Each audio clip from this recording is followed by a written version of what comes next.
everybody. Welcome to the Hallmarkies podcast. We are really excited today to be here to be recapping the second wave of the Hallmark Summer Nights movies. I don't know how much I love that title, but that's what they gave us. So we're excited to talk about that and a couple of the mysteries. And I'm film critic Rachel Wagner. Today, I have with me a very special guest, the host of the Hallmark Happenings podcast. Here with us. Betsie's here. Thank you so much for coming on the podcast. Oh, thank you for having me. I'm so excited. It's nice to meet you virtually. Yeah. So tell us a little bit about your podcast and how you got started with Hallmark and with how you got the idea for the podcast. Tell us a little bit about. Oh, sure. Well, I've been watching Hallmark Channel maybe since like 2013. I just stumbled across it and I really liked it because there's no other network like it. I'm sure I'm just one of many that feel that way. Cedar Cove was the show that I really started liking. And then, of course, 2014, when Calls the Heart came on, I'm like, this network is amazing.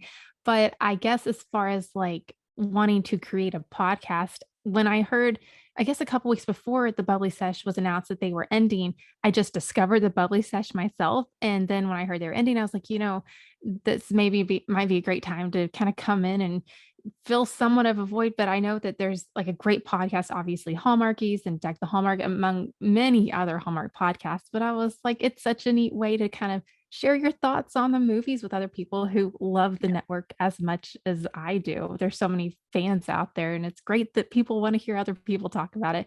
And basically, on Hallmark Happenings, I will recap the movies or feature the actors from the movies, and we just kind of talk all about that. And sometimes we'll go off track, but that's kind of basically the gist of Hallmark Happenings. Yeah.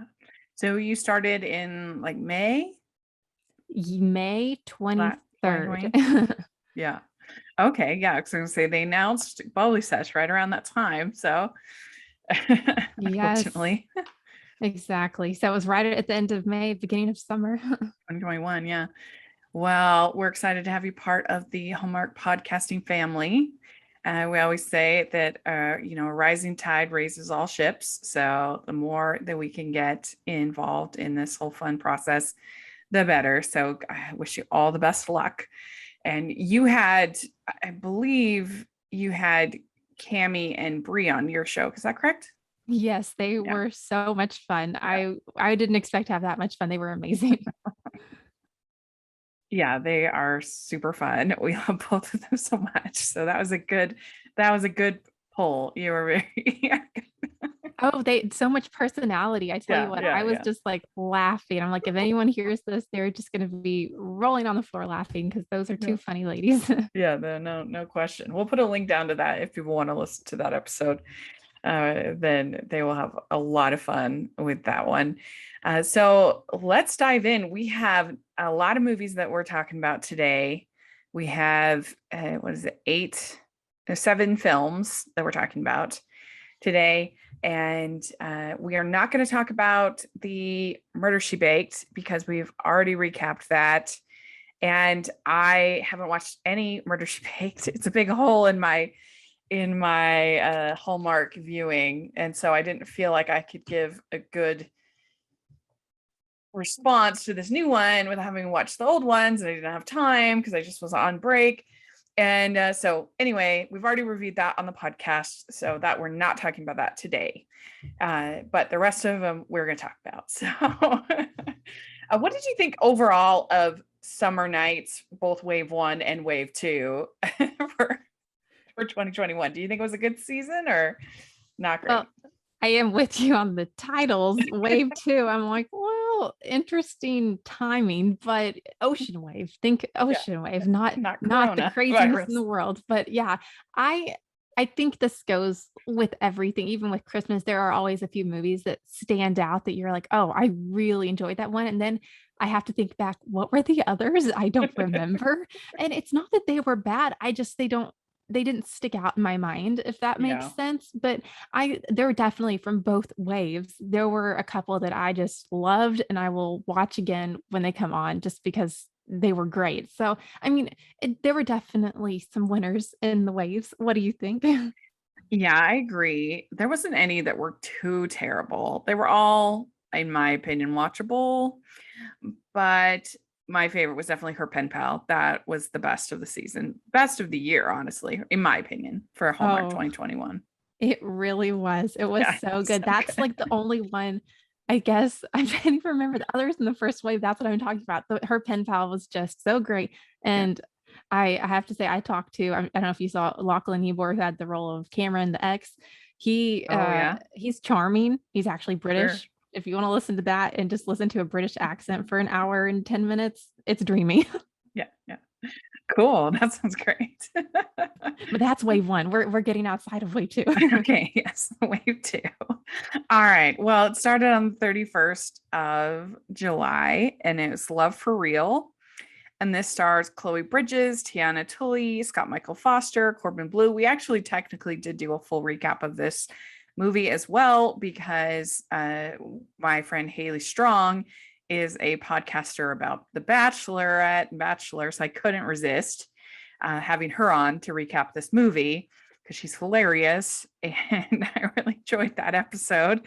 Um, but I thought we could cover this one because, unlike The Murder She Baked, I've actually seen it. So, okay, it's this directed by McLean Nelson, writer Irene Dobson, who did Good Witch, the One Winter movies, Merry and Bright, Winter Princess, and Once Upon a Christmas Miracle. And it's Haley and her best friend Bree go on a reality dating show to publicize her fashion line, but nothing goes as planned when love, friendship, and careers are on the line. So overall, what did you think of this one?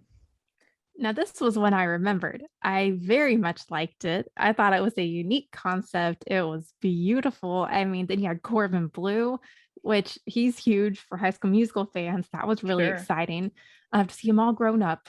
Uh, so I really did like this one. And you mentioned McLean Nelson, the director. He is married to Claire Niederbroom, the director of her pen pal. So those Yeah. two can definitely make some good Hallmark movies. Yeah, they're definitely a power couple. There's no question.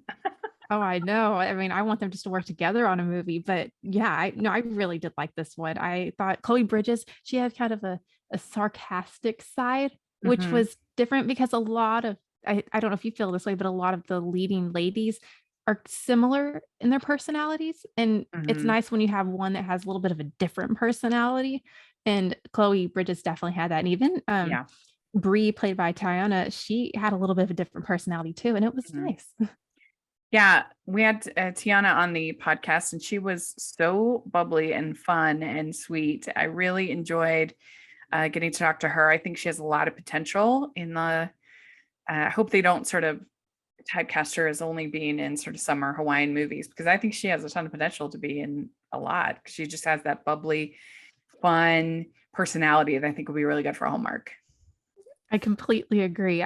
She would definitely be a fit in any location Mhm. outside of Hawaii. Yes. Yeah, and I thought that it was nice to have two love stories and two leading leading ladies, and their friendship was nice and a nice element to the story. So it wasn't just about the love; it was about their relationship, their friendship. I like that. Yeah, I thought that this is the best we've seen Scott Michael Foster in Hallmark. He was charming, and then Corbin Blue, as you said, was great. And I loved the whole scene with the rainbows and the sprinklers. That was great. Oh, it was. It was so clever that someone thought of the sprinklers doing all the sciencey things it does in the sunlight causing the rainbows.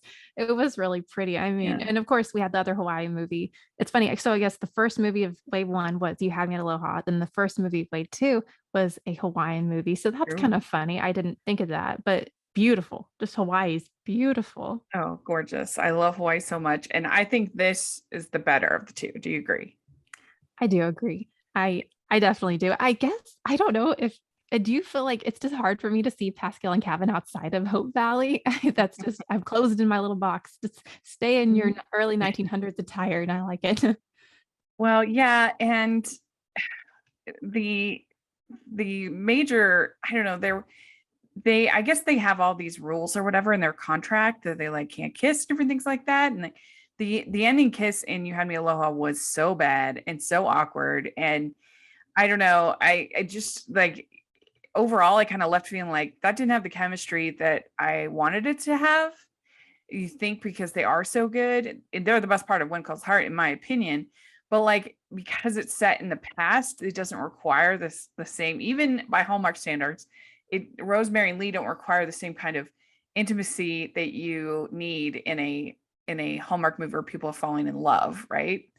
And so I think that that's part of the problem. That's interesting thinking about the time periods. Well, I have to say, Scott Michael Foster and Clay Bridges had great chemistry. So they kind of made up for any lack of chemistry there may have been in the other movie. And I Yeah. liked the chemistry between Brie and I'm calling them by their characters and their actor names. So if you're I do trying the to same follow thing. along with who's who, you might need a picture by their name. Tiana played Brie and then Corbin. I thought they had great chemistry as well. I just thought it was a great storyline. I mean, we've seen the dating ones, but I liked this one the best of all the Oh, for sure. dating reality show Yeah. movies. Usually the dating reality show movies on Hallmark are terrible because the problem is usually they're not willing to go kind of trashy, which is what you sort of need for these shows. Like their very premise is kind of trashy, and that's why we watch them. That's why we think they're funny and we enjoy them. Uh, and so if you're not willing to go there, then it just it doesn't really work. And they were willing to go there a little bit by making Brie like a tiny bit unlikable at times, like the things that she said, and then her having to kind of pull back on them and some of the other stuff. Like it's as far as they would be willing to go, I think, in a Hallmark film. That's true. And I don't actually watch reality dating shows. Of course, I'm aware of them, but I agree. You have to like reach a certain level for it to like read across the same way it Yeah. probably does when you're actually watching like The Bachelorette and things like that. Yeah, because inherently this person is dating multiple women. Like that's just not squeaky clean. It's just not. So you have to make it a little bit. Mm-hmm. I don't know what word you would want to say, but you have to have a little bit of edge in here if you're going to try to tackle reality dating or, bachelor type show. And they did about as much as I think they could. Mm-hmm. And yeah, so overall, I enjoyed it. The ending was bonkers. I mean, the idea that they would let her out in that spacesuit, like what? Yes. On live Oh, television, like they could stop filming. that was funny. I was like, okay. And then it made sense because she was allergic to the horses. I was like, oh, that was funny. Yeah, and they had I liked the assistant, uh the busybody kind of matchmaker, Karen Molina White as Yes. Marie. She was funny, and her like getting them on that island alone, and kind of, oh, there's nobody else can fit on the boat. Mm-hmm. And I Yeah, loved when she was talking to them in the beginning when they first arrived and she was laying out all the rules and she was yeah, so funny. And she was like, make sure you, after she took their phones, make sure you take a selfie. Oh, wait, you can't. And then she laughed and I was like, she's funny. yeah. She's like, if I'm happy, everybody else is happy. I mean, sometimes these supporting characters steal the show and she Yeah, was really funny. yeah, she was really good. So overall, what would you give? How many crowns, 1 to 5, would you give Love for Real? I mean, if you're looking at five as her pen pal movie, I would say this is like 4.25. Mm. Yeah, I'm gonna give it I can't remember what I gave it in the episode, so forgive me about that, but I think I'll give it like 4. I think 4. It was Mhm. pretty fun. I enjoyed it. I watch it again, which is always like the ultimate tell. Yes, absolutely. I agree. All right. Next, we have the 27-hour day. And this starred Autumn Reeser, Andrew Walker, director David Winning, who's done a million of these, and writer Audrey Schulman, who wrote As Luck Would Have It, Love and Love Fall in Order, amongst others. And it's an entrepreneur who takes a necessary break from developing her wellness brand empire and discovers that the work-life balance she needs won't be easy. Will a new romance and relaxing retreat change her life forever? I wonder. Yes, So good question. overall, what did you think of the 27-hour day? So this was when I was like, well, it's not a very outlandish storyline. So I wasn't quite sure going into it. I was like, okay, it'll be nice. I mean, I like Autumn Reeser and Andrew Walker, and it was actually a very sweet, cute film, and I enjoyed it more than I thought I would. Yeah, I mean, it has a pretty snore-worthy title, I think. This is a snooze of a title, The 27-Hour Day. Like, it sounds stressful to me. It doesn't Hmm. sound very good. Yes, And, it's like so working from home. It is a 27-hour day if that's what you're doing in 2020 to 2021. pretty much. But when I watched it, I was like, this is kind of a perfect movie for me because it's all about an overworked, stressed out podcaster, Oh, which I had I no idea. They did love. not let on that she was a podcaster in the previews. And so when I saw Yeah, that, I was like, oh, that's funny. What can we learn from this movie? yes. And after they completely did not do a good job with portraying a podcaster in the Chronicle Mysteries, I'm happy that they did a much better job here. But Okay, I, yeah. I don't know about you though. Like to me, going completely off the grid isn't relaxing. Like I I think that adds like extra stress for me of like what am I missing? Like I feel like I need kind of a midway point. Like it's good to take a break, but not like literally turn in my phone. Would you agree? Maybe you could like turn off all the alerts on your phone, like to where you Yeah. don't get any alerts, but you could still like Google things if you need or Yeah. look at the radar or what time it is, but you're not allowed to like access like certain apps or something. Or just like Maybe maybe you have like a window for like an hour a day or maybe twice a day. That to me is like the perfect relaxation because otherwise then I'm stressing out. What am I missing? What's happening with the podcast? What's see that's why they have these places so you can, I guess, forget it. There is life outside of the internet and the interconnected world. I mean, it's hard to believe that people lived like this in the 90s. I mean, for all I know, I'm gonna turn in my phone, and then the next minute, Hallmark is gonna announce their Christmas lineup, and I will be completely messed up. It'll ruin my life. And so that's the kind of thing that goes through my head. And it's like I can't miss what's going on. And so if I just had like a couple times to check in, I think that would be more relaxing to me than this cold turkey, give me your phone kind of thing. I think it's different too if you're like running a business or something, like your life, like hers was in the movie, her life is all Yeah. on her technology. But I guess don't take away a television. I mean, at least that's because she was trying to read a book, she didn't know what to do. And I'm like, the Yeah. television's like an escape for people, at least as for me, and especially like Hallmark Channel. She could have just Yeah, watched Hallmark Channel or something. it's true. They should at least have Hallmark Channel and maybe Disney Channel, Disney Plus. That would be perfect for me. Like, Yes, that Disney was Plus. I like it. but did you think that the wellness retreat looked fun? It did. I thought it looked nice. Fun activities, Mm. fun people. They got to make, dessert. It looked nice. It more maybe more of like a getting your mind off things activities than like Mhm. super like active activities. I guess does that make sense? Yeah. They did a lot of their own cooking though. Like if I'm going to a retreat, I like want them to cook for me. Like I can understand like a little class or something maybe it might be fun, but they were cooking a lot of their meals themselves. They Like better I have would Amy's want meals there because I don't cook. yeah, I know. I would want the like that to me is relaxing. Just one of the great things about going on a cruise is you can basically get all the room service that you want and you can just relax unless you order something crazy.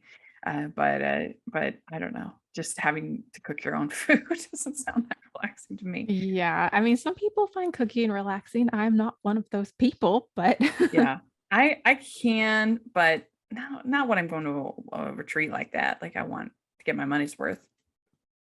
that's true. But they had pretty good chemistry. I wasn't like bl blown away by the chemistry. I've seen them both with other people that I think they had better chemistry with, but it was fine. It was good. And the whole scene where they are drinking wine and it's like bad wine, that was really funny, I thought. That was funny because usually it's always like, "Oh, delicious wine." They're like, "Terrible wine." That was really good. I also really liked the fact that he's kind of considering starting over in this whole new career, and he would be, like he's in his 40s, and the idea of kind of doing that's pretty scary, and you don't normally see that in characters, and I liked that. I agree. So basically, like the main messages were for Autumn's character, Lauren, kind of step back. There is life outside of work that's meaningful. And then for Andrew's character, what was his name?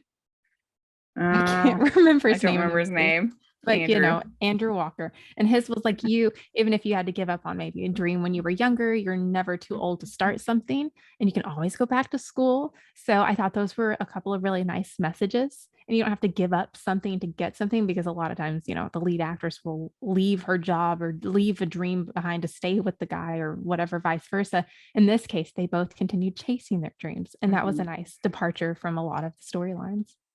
Yeah, that was really good. His name was Jack. Oh, Jack. Okay. Jack. But yeah, I like that a lot. I thought that was really good because as someone who's 40 myself, the idea of like starting over all over again is, I can't even imagine. Very overwhelming, but I liked it. It was good. It was good. It was nice. Of course the pig was adorable. I just was Oh like, yeah. that really helped the movie. I was like, what a cute pig. And I don't know if you're going to mention this, but Rhiannon Fish, who was in this, is also going Mhm. to be in the Journey of My Heart. So she is having a big summer with Hallmark Yeah. Channel. Which I'm really excited to see.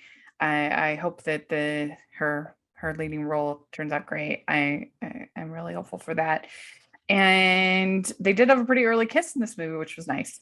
Mm-hmm. An uninterrupted one. Yep. I know, I was worried. I'm like, oh, something's gonna stop them. But I guess if you turn in your cell phone, that takes away a big Mm. culprit. That was the whole purpose, to detox from the technology to have the uninterrupted kiss. Yes. And so she realizes that she misses him and that she misses the life that she got there at the retreat, and goes back, and yeah, it was really really cute, and definitely something that I think kind of felt 2021, just the whole like Mm-hmm. we're all kind of re-examining our lives and the way that we work and the way that we do things, and the way we interact with people, what we want as our goals. I think we've all been doing a lot of that the last little while. Yeah, I guess just like as my final message for the movie, just be, I guess, aware of what you're spending your time on and what your priorities are. Because Mhm. to quote the great Ferris Bueller, life moves pretty fast. And if you don't stop and look around once in a while, you could miss it. And boy, That's is right. that true. That is sure true. Well, I think I would give this one 3.5 crowns. I like Love for Real a little better, but overall enjoyed it. What about you? Mm, I did enjoy it a lot. It was sweet, but it wasn't like off the charts. But I would watch it again, of course. Maybe I would give it like a 3.25. Is that what did you say 3.5? I'll give it a 3.25. Yeah. Okay, good. We'd like to take a second and thank our sponsor for this episode of the podcast. Terry Ferris, author of You Belong With Me and Until I Met You, returns readers to the charming town of Heritage, Michigan in the Restoring Heritage series finale. Fans have enjoyed immersing themselves in the complicated, funny, and endearing lives of this small town. In Since You've Been Gone, Ferris offers another romantic tale where sparks fly when two people at odds in the past must learn to trust each other to ensure a better future. Not only do you get one great romance in Since You've Been Gone, but it also has a sweet secondary relationship, which includes themes of faith, forgiveness, and love. Pick up Since You've Been Gone wherever you purchase your books or use our affiliate link. For more information on the Restoring Heritage series, visit https://www.terryferris.com/books. That's www.terryferris.com/books. Then we had Sealed with a Kiss, Wedding March 6. This stars Jack Wagner, Caitlin Stryker, Josie Bissett, Nathan Whitty. And this directed by David Weaver, writer Kim Bayer Johnson. And this one has a long summary. Before saying I do themselves, Mick and Olivia are hosting the wedding of an A-list actor and his fiance. But when the low-key celebration morphs into an event that's anything but that, They have to quickly pivot to pull it off. Meanwhile, when Mick gets an exciting opportunity, Olivia won't let him turn down. They're faced with delaying their own nuptials until a last-minute change in plans gives both couples the weddings of their dreams. So, what are your thoughts in general about the Wedding March franchise? How do you feel about them leading up to this one?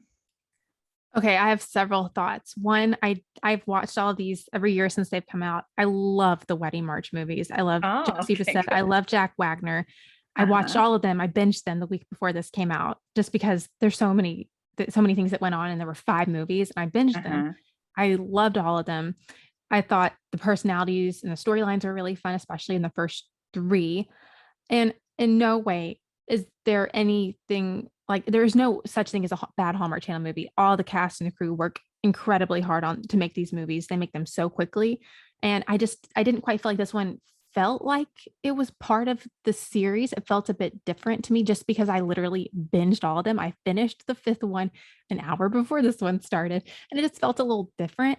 I don't know if Uh-huh. it was just maybe a different writer or something, or the tone, or just that a little bit of time had gone by since they made the last one. But it was nice to see them finally get married, and it was a beautiful wedding. And my gosh, probably the prettiest set of any Hallmark Channel movie I've ever seen. That final wedding was just stunning. But that's kind of like my initial thoughts. Well, I can't agree with you about there being no bad Hallmark movies. Um, but that doesn't mean they don't work hard on them. They absolutely do. But any studio produces good movies and bad movies, and that's perfectly fine. But yeah, the Wedding March movies, I don't know. They're not my favorite, but they've had their moments. I think the 5th one was probably the best one of the series, actually, in my opinion, at least. I mean, just Tyler Hines, he elevates whatever he's doing. And Cindy Busby's delight. And the 4th one was okay. I thought that Merritt Patterson's character was kind of dumb. Really, no matter where the way that she just kept getting talked out of everything and not having like Oh, any opinions herself. and what a twist at the end. Her mother-in-law was like, I hated that wedding. And she was like, oh my gosh. I mean, that was funny. They threw that in there. I'm like, have a spine, lady. You're not 18. Like you're an adult. Like, come on. And then the 3rd one I liked because I like Peter Benson a lot. Mm-hmm. But when he gave that, when Jack Wagner gives the promise ring to Josie, I died. I was like, "Are you kidding me? No engagement ring. Yeah, I What? it You're took like a forever. 40. You're in your 40s or 50s. Like, I don't know how old you are, but you're old. No, promise rings ridiculous. Yeah, it was funny. And finally they got engaged. I think with any movie, the more you make of it, it's really hard to have the same feel, I think, as the initial one, because the initial Wedding March is very funny. Everyone's great in it. There's a lot of humor. It's just the more, and then you add more characters. And if you notice on all of the promo images for every Wedding March movie, I think the 3rd or the 4th one, Jack and Josie's images get smaller and the supporting characters become the leads. And it's less about what Yeah. it was initially about. And I think that, at least for me, is kind of I don't know, disappointment's the right word, but I'm kind of like, oh, I really like Jack and Josie. And you could tell just by the promo images, their goal was to kind of like go from lead to supporting, maybe. And that definitely was the case Mhm. in this 6th Wedding March movie. I mean, I could even go for another one. I would love to see Julie get married. Oh no. I know her Another daughter one. Grace was going to get married, but I would say if they did do another one, it has to Uh-huh. have all the original cast, because that to reference one of my favorite series, The Cheetah Girls on Disney Channel. That 3rd one did not feel the same because Raven Simone was not there. I Yeah. guarantee you other people feel the same way, but I'm sorry, enough about the Cheetah Girls. Well, the first one, I'll be honest, I thought was a little bit boring. It wasn't my favorite. The second one, I really didn't like. That Bridezilla was the worst, and I hated her. And so, yeah, so for me, that's kind of how I feel about the whole series. Hmm. The 5th one is my favorite. So this one, I think that it was okay. I liked the end wedding. I thought was gorgeous. I thought it was one of the most beautiful Hallmark weddings that we've seen in some time. They did a great job with that. And I thought that, I mean, I really like Caitlin Stryker and Nathan Whitty as performers, as actors, but I wasn't the biggest fan of their plot line. I felt like it just felt like I don't think this couple's going to make it. I don't see this marriage lasting. They just don't communicate well. And I didn't really feel like they had that good of chemistry, even though I like both actors. And it just, I don't know, it was more awkward than it was romantic, in my opinion. And so that kind of put a damper on the movie for me. But Mhm. it was okay for me, this movie. Well, I will say one thing based off what you just said, except for the first one. The first one was more like Josie and her husband that did not work out. They were just trying to get through it. They really just wanted to go to the justice of the peace. Yeah. Whereas the rest of them, it's about the bride or Yeah. whatever getting swept away, or someone, or in the last case of this one with Nathan's character, Kurt, getting swept up in this big wedding and like disagreements and not seeing eye to eye. And I was like, well, that's kind of the same storyline in each movie. So maybe try something different. I mean, Mhm. that's just my opinion, because it's like someone whines and someone's unhappy. And, I just like to see something a little different. Yeah. Yeah. I mean, I guess it's hard when you have like a wedding venue, like how much conflict can you really drum up for a wedding venue? But I've got to say something. You just reminded me one thing. How on earth could they allow in every movie, almost every movie, for all these last minute changes to be yeah, made? It's like, there's no way you've done all yeah, the ordering. You will not get your deposits back if you're changing right. different vendors and things like that. I'm like, stand up and say, I'm sorry. As much as we would like to accommodate these changes, we cannot, because that is where No, all the trouble comes from. It's like, you got you to need stick with like what you did. a 6 months at least. I mean, most wedding dresses you have to buy off the rack if you are less than a year. So there's no way they can make those kind of changes. I mean, when her wedding dress did get ruined, that was brutal. I felt so bad for her. Yeah, it was Whew. unfortunate. Yeah, that was sad. And yeah, everything just kept going wrong. But I don't know, I just, like I said, I did not feel the chemistry between the two of them. I just felt like they weren't communicating well. And it just left me kind of like, I don't think this marriage is going to last. And sometimes I feel that way in Hallmark movies. I'm like, I don't know about these two, but Mhm. this one especially. But I did love, like I said, the final wedding between Mick and Olivia was beautiful, and it was very well done. They did a great job with that. And I mean, the fact that it was at night and they had the lights, it was my favorite moment of the entire movie. It was Oh just, yeah, no I've never question. seen anything like it. Like, it could totally be like a fancy Beverly Hills wedding. Yeah. And maybe this would work more for you because you're more of a fan of the series. But when they played that whole montage of like favorite moments from Wedding March, I just kind of laughed because I'm like, Those are always cheesy. No, I'm with you. I'm always like, I, okay. like I'm really not that sentimental about Wedding March movies. Yeah, and I agree with you about like the fifth one. Of course, Cindy Buzzy's great, and Tyler Hines is a hunk. So there, I said it. He's a hunk. Yeah, no question. Yeah. So my score's gonna be kind of low on this, probably compared to you, but it's just how I felt. I am going to give this a 2.5 out of 5. Okay. What I'm about trying to you? think. Well, if we're doing it in like comparison to the other Wave 2 movies, I would Hmm. probably put this at the lower end. So I'm going to go with 2. Ooh. I Oh, I thought you were apologize. going to I go mean higher than nothing. me. It is only because I have watched the series and the first few movies were really good. And Mhm. that's all I'm going to say. There we go. Okay, good. All right. Then on the 21st, we had a little daytime drama. The stars Jen Lilly, Ryan Pavey, and Linda Dano. It's written by Judith and Sandra Berg, who are legends. We've been able to talk to them once before. They are so fun. Two sisters writing, and it's all summer long. They've done all summer long and Majestic Christmas, Christmas Next Door, Harvest Love, A Dash of Love. So they've already worked previously with Jen Lilly and Ryan Pavey, and they're great. And it's In order to save her daytime soap opera from cancellation, head writer Maggie must convince Darren, fan favorite actor and her real life ex boyfriend, to return to the show. The show's producer, Alice, who created the series, wants to retire and hopes to pass the baton to Maggie if the soap can be salvaged.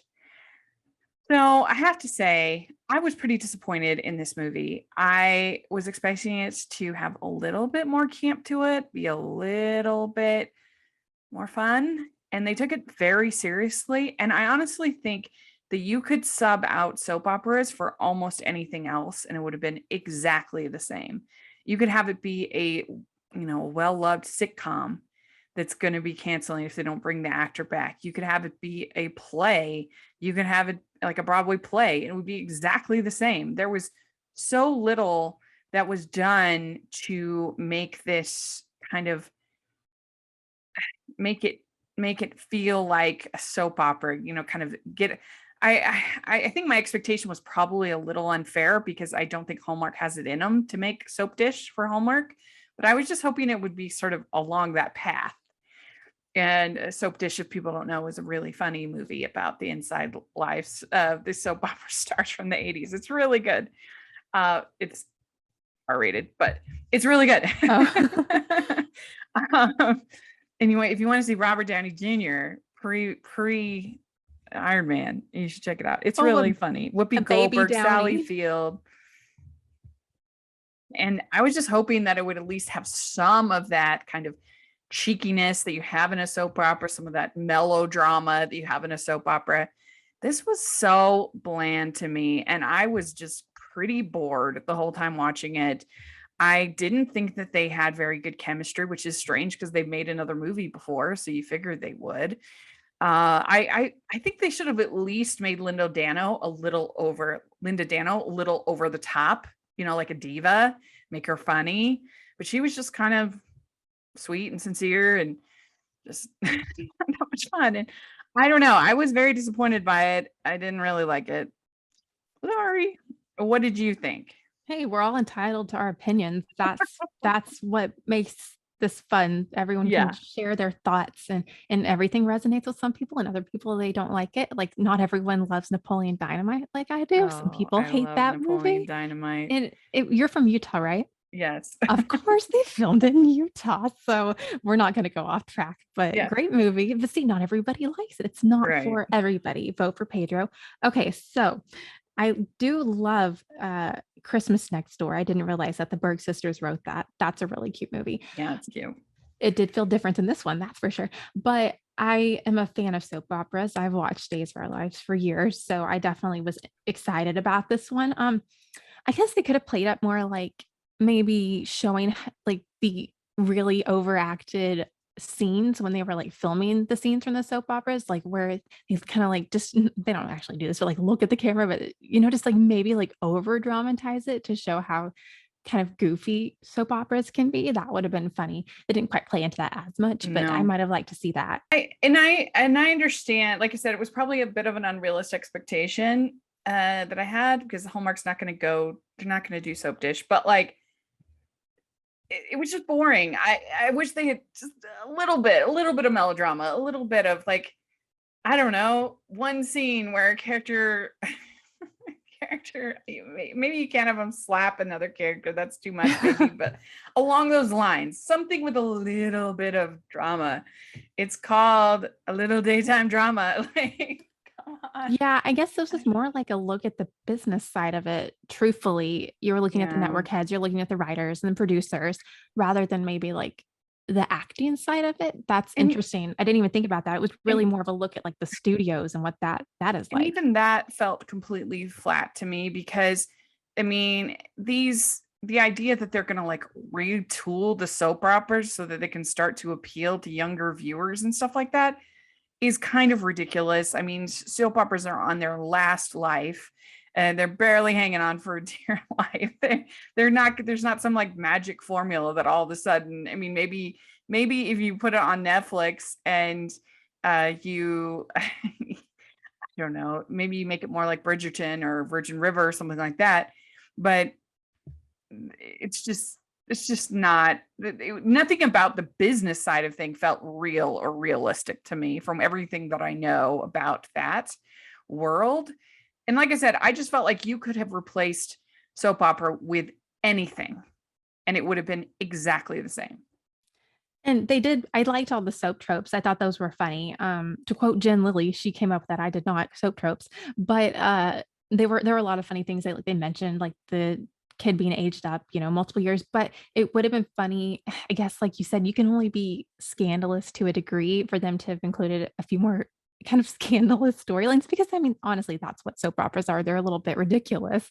But I guess I don't know if people who don't watch soap operas, they might have been like offended. Like, how could they say that in a Hallmark movie? I'm like, well, if you watch soap operas, that's just what they do. Like the most excitement we got was Ryan Pavey monologuing about his vegetables. You're like, what? Well, that was interesting. I don't know. So you're a soap fan. You clearly enjoyed this more than I did. What did you like about it? I actually haven't watched soaps for a few years. I stopped because I just didn't have the time to watch it every day. But Mhm. it was just funny remembering, oh yeah, that's kind of a storyline they do, or oh that's funny. And I kind of just giggle at like the little things they would mention.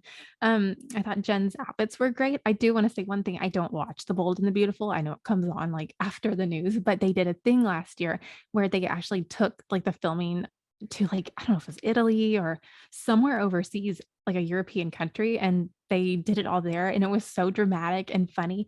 And I think I wish they had maybe watched that and then they kind of played off of that for this movie, Mhm. because it just like there's a lot of really funny qualities, but I just think with Hallmark you can only be scandalous to a degree, and that's why they couldn't push it too much. But, I Yeah. mean, it was a cute movie. I mean, it was different, at least um compared to the other movies this summer. Mhm.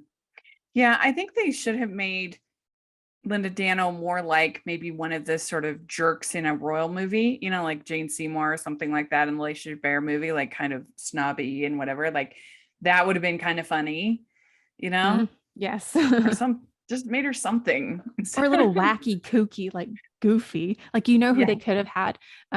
The lady who plays on Cedar Cove, Andy McDowell's mom, and she was the Mhm. grandma in Oh Five Star yeah, yeah, Christmas. yeah, yeah, She's yeah, a funny lady, and she yeah. she plays Paula, kooky very well. oh, what's her name? Paula. It's Paula. I can think of her last name. But yeah, in Five Star Christmas, And then and It Was Always You. She's like she could play kooky yeah. really well. So maybe like, especially because it is a soap, like overact and be like super goofy, maybe. Yeah, yeah. Like, how dare you? I'm an actor or something Yes, like that that. you should be in soaps, Rachel. But yeah, if any of you haven't watched Soap Dish and you can handle an R-rated movie, watch Soap Dish. It's really funny. You'll know what I mean. Hey, sounds great. I'm up for it. Yes, it's really funny. It's good. And I think it's on HBO Max, so check it out. But yeah, this one was disappointing to me. I give it 2 crowns. What about Okay. you? I'm going to give it I'm gonna give it a 3.85. Can I do that? Yes, you can. Okay, Okay. so then we have Sweet Pecan Summer. This stars Christine Coe, Wes Brown, Lauren Tom, directed by Dustin Reichert and writers Stephanie Jackson and Zach Lewis. And it's Amanda has to work with her ex-boyfriend JP to sell her favorite aunt's pecan farm. Putting aside their differences, old feelings start to rekindle and they question their life paths. So overall, what did you think of this one? I loved it. I loved it. I loved it. I just finished it before, maybe a couple hours before we talked, because I didn't get to watch it on the sorry, that's my dog. Uh-huh. I didn't get to watch it on Saturday, but I actually thought this was the funniest one of this wave two movies. I was not excited for it. I'm just gonna say it. I thought the storyline Mhm. sounded slightly boring, and boy, was I wrong. I saw everyone like tweeting about it. Oh, this is so funny. I'm like, okay, well, I'll give it a chance, and it was great. Wes Brown was fantastic. Christine Coe was great. Lauren Tom was so funny. I just can't say enough good things about it. What do you think, Rachel? And so I enjoyed it. I thought that they had really nice banter. I thought the script was well done. I mean, it's just a plot that's pretty boring, and the whole save the farm, kind of thing. It's not my favorite. But I like the banter. It was good, and I thought Wes Brown was great. And I thought that some of the humor worked. Some of it kind of fell a little flat for me. That his best friend was a little, I don't know, Over the top. didn't quite work for me. But and here I'm just saying I want more in the other one movie and then maybe a little less in this movie, but so I can't be pleased. But I did think that when she was sabotaging the tour, the clients, that was funny and that worked.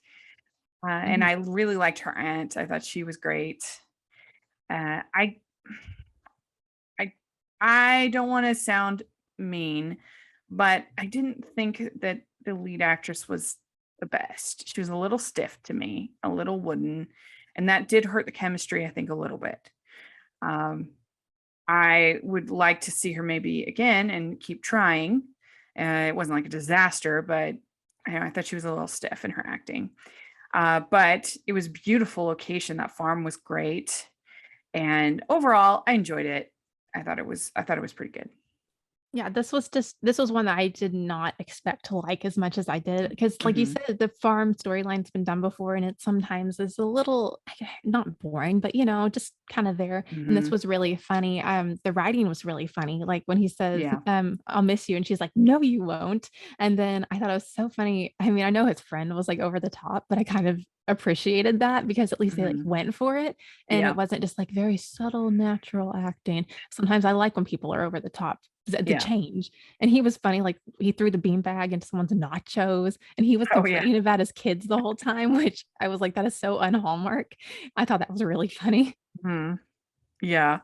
Yeah. I would way rather have them go for it than not and make Mhm. something boring. Well, that's what you're saying. Like, if you thought that the actress was a little bit stiff, then you have someone who's going for it.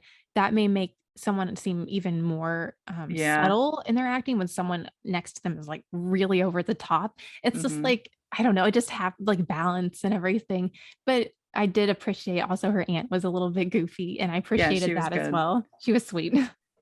I also liked the fact that she had a whole romance and you got to see that she was her aunt that was going to be happy again, and her whole plot line I thought was nice, was well done. And I think that it's nice when we get more than one main romance in the story. And it's nice, like, kind of like Andrew Walker's character in The 27-Hour Day. It's like you're never too late to find love. I mean, she literally gave up her farm to move to the ocean for this guy, and I Mhm. thought that was Yeah. a nice change. Like, you can make a huge life alteration, no matter what your age. Right. Yeah, I agree.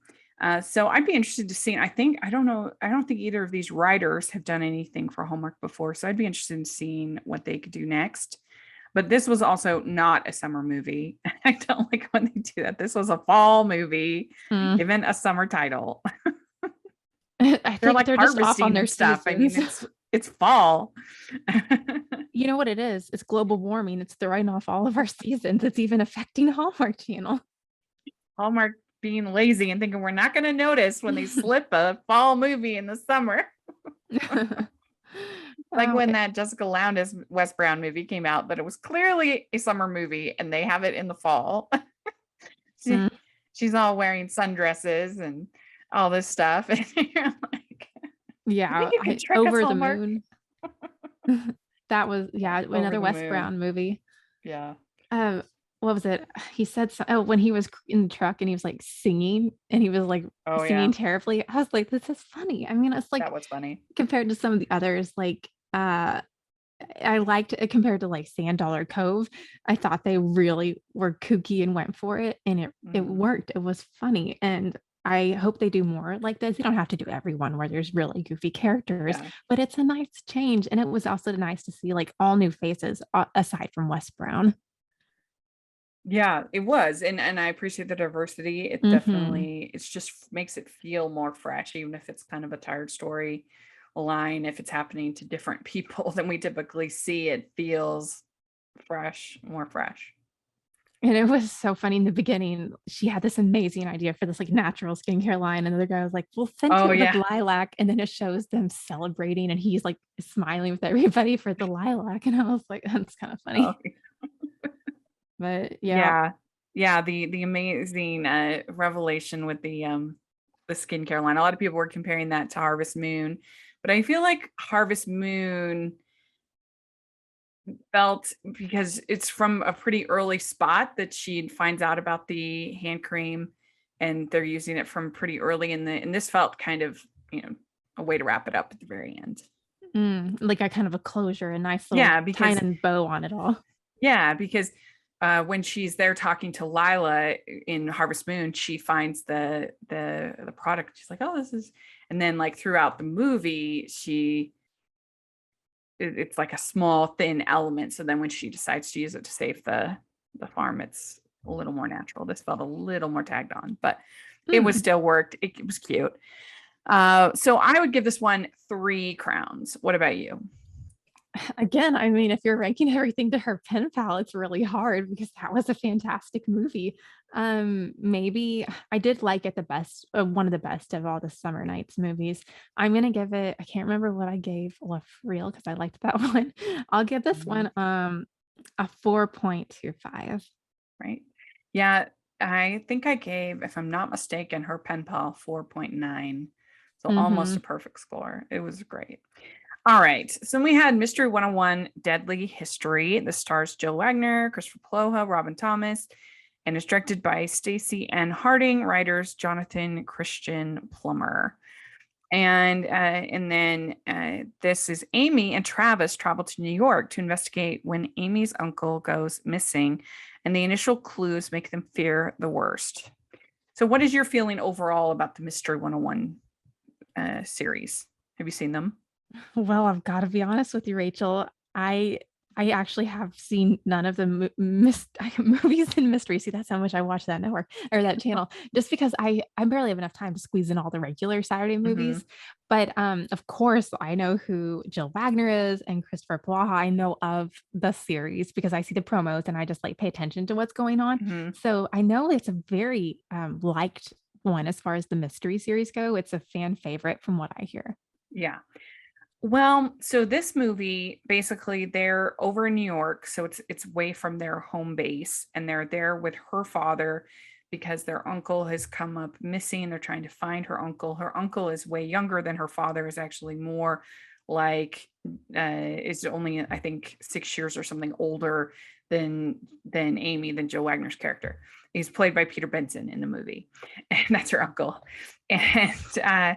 And they start kind of going through the clues, and this one for me was a little exposition heavy. I felt like instead of having the characters stumble upon the clues, most of the scenes were them explaining and talking through it, and that's less effective as far as the mystery goes.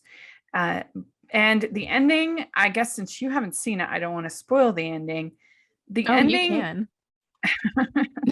well, so in the end, the we find they have this scene where Travis and Amy are kissing, and that they love each other, and then we see Amy with another man, and Travis says, "Oh, that's Amy's fiance," and that makes no sense. It's very confusing. I don't understand. We've never seen this person. We don't know this person. What on earth? I don't understand why they did that. I don't get it. I'm sure, I guess they will explain it somehow. But I don't really get what was going on there. And Mhm. of course, all Twitter went nuts. So that was their Yeah. goal. They succeeded. But it was weird. Well, they usually do that to set up like some other storyline for another movie, it sounds Yeah. like. But it was weird and just came out of nowhere. And I don't know why they didn't just end with them kissing, but I guess then you wouldn't have Twitter talking like things. But this one, to me, I would give a 3 out of 5. It like I said, it was a little exposition heavy, and I don't know, the mystery itself wasn't the best, but Mhm. it was fine. Okay, then we have Aurora Teagarden Mysteries, Honeymoon, Honey Murder, which is a great title. very good. They always do a good job with the Aurora Teagarden titles. Very Mhm. funny. Candace Cameron Bray, of course, now made her Mary Lou Henner. And so they're on their honeymoon. This is their little trip that they're taking before their main honeymoon. And this is directed by Martin Wood and written by Tina Booth and Jim Head, who I think do almost all these. While on a pre-honeymoon getaway, Aurora and Nick discover a body, and as they get closer to finding out what really happened, danger knocks on their doorstep. So basically what happens is they're at this cabin, and they discover a body. And it turns out it might have something to do with the people next door in the cabin next door.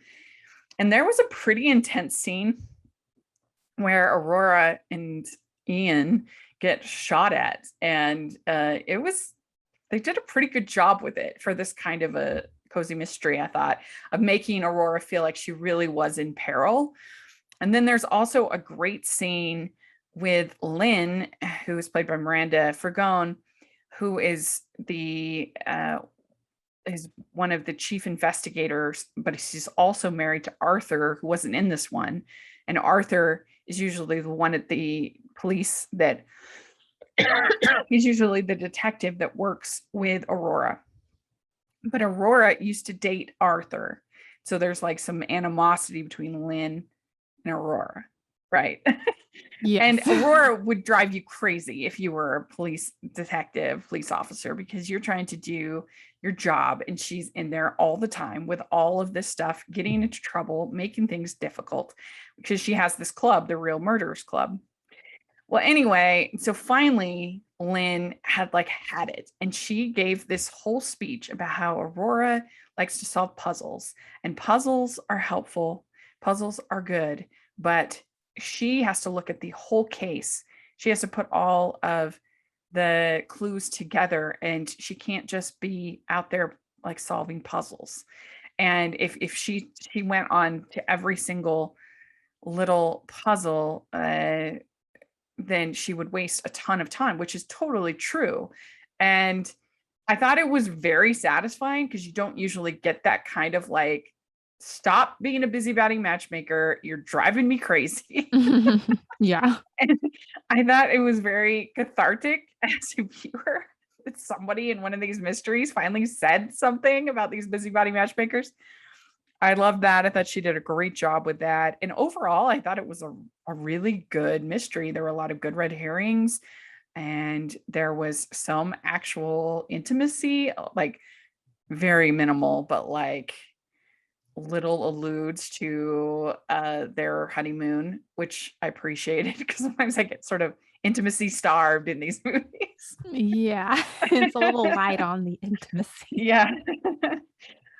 So I liked this one a lot. I thought it was really good. Mary Lou Henner is very good in it. We love her, of course, as Aurora's mother. She was good. She was very involved in this one, because she was working with a woman at the real estate agency that becomes kind of involved because the victim worked at this real estate agency. And so she's over there kind of working on things. And so she was great. This is, I think, one of the best Aurora Teagarden movies that we've seen, in my opinion. So I'm going to give it a pretty high score, because for what it's trying to do, I think it did a really good job. So for me, I'm going to give this one a 4.5. Oh, And wow. I thought it was a very, very well done Aurora Teagarden movie. So there we go. That is it. That's awesome. Well, I'm glad you enjoyed those. I mean, I used to read Nancy Drew as a kid, so it sounds like a little bit of a Nancy Drew thing. Well, when we first started, I didn't really want to cover the mysteries. I was like, no, I don't know. They're just too predictable. They're not for me. But I have warmed up to them quite a bit since we started. And it's sometimes nice, refreshing, to watch something different on Hallmark Channel than the rom-coms. So you should give them a shot. You really should. They're pretty fun. Well, I will record the next one. I will definitely watch it. I probably won't watch it the night of premieres, but I'll watch it over the week. So yeah, absolutely. And of course, Candace Cameron had blonde hair in this, I think. It was really blonde. So that's kind of fun. Yeah, she does tend to change her hair quite a bit. She has some bad wigs. And we know that that's true, but it's all right. So yeah, I mean, before my favorite was the Garage Sale Mysteries. That was still the best one they've ever done. Mhm. Sadly, it got lost to the college cheating scandal. Yes. But this Aurora Teagarden is probably the next best one. You have another Full House star. It seems like she was okay, let her kids do their own things. Well, yeah, I'll definitely Anyway, will have to watch one of these. yeah, so my favorite of these is definitely Love for Real is definitely my favorite, but I also liked the 27-hour day. Those would be my two favorite. Well, in Aurora Garden. Yeah, they they definitely came out with a lot this summer. I thought we Mhm. were gonna have just the one wave, and then that it's crashing through the snow, and then they announced the second wave. I was like, oh my goodness! So it's just it's enjoyable to get a new movie Yeah. every Saturday. It is Yeah. very nice. Yeah, I certainly prefer it over June Brides. So that was a good move. But are you looking forward to anything, especially in for fall harvest? Well, I mean, is everybody in the same boat? Or, I mean, Tyler Hynes' Roadhouse Romance, of course, that's the one I think everyone's Yeah, really looking forward to anytime you get a Tyler Hynes movie. I, yeah. what are I the think others? it's going to be fun. And if you have missed it, make sure you're listening. We had on Wednesday, we have our fall harvest preview with Mel and Dory from All the Fields. So that was super fun. So check that out. And thank you so much for coming and doing this. This was a lot of fun to get to recap the summer nights movies. Let us know if you're listening what you think of these films, which ones that you maybe like more than we did, maybe you didn't like them and we liked them, whatever. Share your comments in the comment section. And Betsie, where can people find you in your podcast? Oh, well, first off, thank you so much for having me. This was super fun. You can find me at www.hallmarkhappenings.com. Happenings is a long word, lots of consonants. So yeah, it's long. But then I'm also on Instagram at Hallmark Happenings Podcast. I'm on all the social media, but that's the most active one. Very good. We'll have all that in the description. Make sure y'all check it out.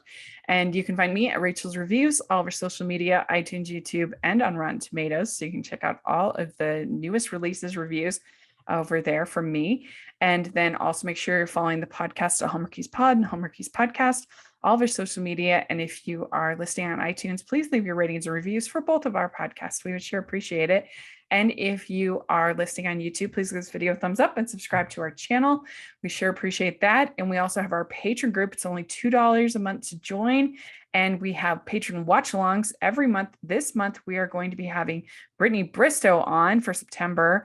And we're going to be watching Love, Romance, and Chocolates. And it's going to be really fun. So make sure you're subscribed to the Patreon. You won't regret it. It's great. You can be part of our patron Facebook group. And it's just a great community to be a part of. We also have our merch store, which has even Wedding March inspired merch. So don't miss that. That's not going to be there that much longer. So check it out. It's great. And we have all the links for that in the description. So thanks so much to Betsie. And we're going to look forward to all your comments. And we'll talk to you all later. Bye, everyone. Bye.